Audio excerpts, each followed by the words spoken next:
Good afternoon, Napoleon High School. Today is Tuesday, December 20th. I'm Caleb Lyons. I'm Connor Bileruki. Here are today's announcements. Check your student email today for the Christmas edition of Wildcat Roar School newspaper. We are excited to share this issue digitally and in color for the first time. Happy holidays from your Roar staff. Remember to order your 2016-2017 yearbooks before you go to Christmas break. When you return from Christmas break, the price will be $60 to $70. It will go from $60 to $70 raise. Indoor girls track and field will be starting after the holiday break, which is January 3rd, 2017. You must bring your physical, EMF, along with other forms turned into the athletic office before you can participate. See Coach Berg for more forms. Interested in being in the spring musical? Then pick up audition material in Miss B's room 2C18 so you can practice over break. Auditions will be January 9th and 10th. And now to Tori Smith for a short Christmas story.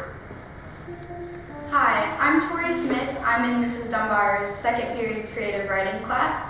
We wrote a Christmas story from all of the seniors' last names. We call it A Very Senior Holiday. Hope you enjoy. Once upon a time, a small group of travelers made their way through the ice and harsh conditions to the town of Gruenhagen, or more commonly known as the North Pole. As they left their darkened houses, their friends and neighbors bid well to them. These early risers were bundled up in scarves and heart socks and covered by fluffy Nice blankets. They were carrying bowls of sauerkraut and hockenberry pie to share with Santa. They were planning to sell a case of Colby cheese and bushels of bok choy to the elves, and maybe share a cup of cocoa, because these fellers were hoping to earn some extra cash to buy some good toys and stocking stuffers for their children. These little girls of their town were hoping for the new Commodore or the Kirkendall from Santa. The band of travelers was comprised of Eric's son Jones, who was an excellent baker, Will's son Han, who was a respected miller, and Richard's son Briones, the town carpenter. They were followed by Rex, the brown little Criggy with a teal collar, who was wagging her tail behind him. They passed a many Irving River and a whole brook on their journey. As they walked, they avoided the ice Sonnenbergs and sang a holiday carol loudly, Vila la la la la la la la. The weather was freezing, and Jones muttered, "Brr, cold." Han replied, "Gar, brr, it's Nepally out. It is really cool, man." Finally, Briones spoke, saying, "I agree. Shry, brr."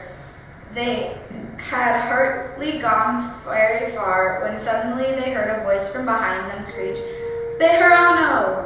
Jones, frightened to death, screamed, "Ar, no, it's the Grey Davila, the scariest snow monster. Run for cover." Briones began to run for his fife. The creature, breaking all laws of nature, bade and hopped towards them in one long leap. They turned right, ran down the roads. The first place they saw was the Vaki building, so they decided to hide there. But someone had dumbarred the window. They were now on the crime brink of danger. Taking a hallet, Jones smashed through the door. Then he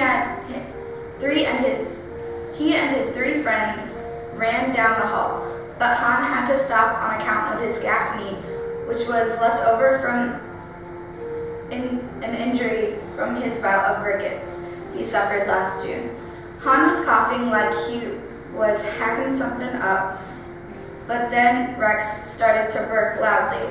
Han whispered, "Walter Beck, ze booth, Rex, shut up."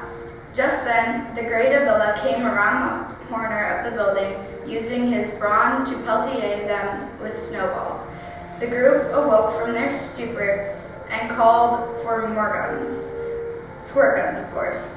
Briones said, "Can ye hurry? I'm on the brink, man, of running you over." Han complained, "I can't." Suddenly, the superhero Zimmerman appeared to the rescue. He shouted. They fought for their lives. Bailey made it, and their injuries have been felt. But they won with the grandiose battle. In the Gubernath after the war, Jones yelled, Girdman Briones, can you do me a De Ferro? Sure, man, Briones said, as they both tied up the monster with cordes. They would not be harassed by a law-horned heckler like the Davila. In the fight, their bowls broke and were starting to leak their contents. Jones said, "Will the yams be okay?" Han knew that his father was a wise man who had been von dealing with the Smiths. He had made deals with the weaver, Swanson, for some ricker baskets. So after they unhitched the horses, Jones asked Briones, "Will you give me a Callahan over here?" They quickly packed the contents into the baskets and loaded into his Crawford truck, oilered it up, and were on their way to visit Santa. The sons Reyes lifted aloof their spirits. The time to hurry was nigh. They had no more time. They had so much on their agenda. They had 2 Bustamante moves. Jones pulled the lever to start up the car, and they were Bischoff. After the long, rigorous trip, Santa's workshop looked like the Hilton, and the front yard looked like someone had just gone Krugering. The head elf, Anderson Nelson, we knew him because of the identification on his Leonard, which was dangling from his neck. Nelson welcomed them, saying, "Gherkinly, Gustavin, boys. This is my wife and her friend Desiree. Hernandez will get you settled." Briones began fishing in the back seat, and he struggled. Jones yelled, "Undo the Bachman first!" Briones continued to open the bags. Jones asked the elves about the weather, and Nelson said the weather was great, but they could use more not just the Mackenzie amount they had been getting. Just then, there was a bustlement in the crowd as Santa made his way through the elves towards the travelers. He looked all rich in his red coat as he married all the lavish gifts spangling in the sunshine before him.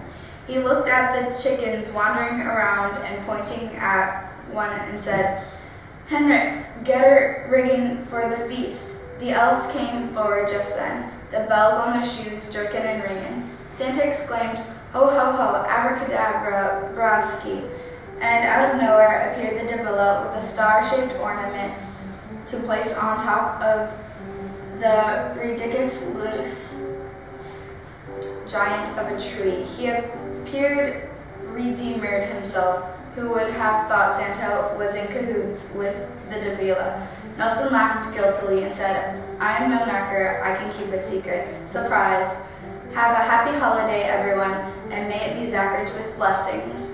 I'm sorry if I butchered your name. I hope you enjoyed it. Thank you." That's all for your afternoon announcements. Napoleon High School. I'm Caleb Lyons. Connor Balaruki. Have a nice day.